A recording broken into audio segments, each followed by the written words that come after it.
Hello mga Lods, nandito kami ngayon sa Pola, Croatia. Yan. Dadayo kami ng basketball at napadaan muna kami sa seaside. Yan mga Lods. Maganda pala yung seaside nila dito, summer na.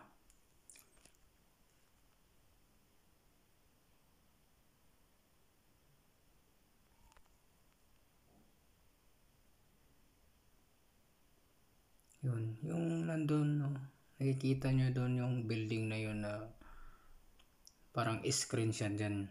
Dyan magko-concert si Avril Lavigne ngayong June.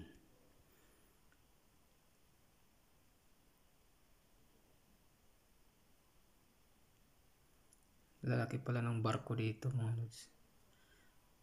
Nagtataka ko bakit lumilitaw yung barko. Samantala yung piso nalulunod.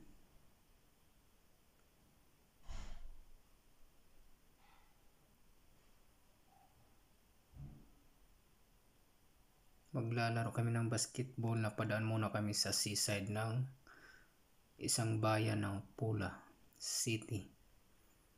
Yan.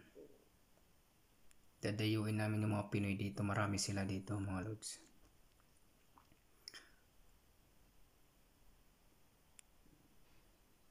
Dito magko-concert si Avril Lavigne ngayong June.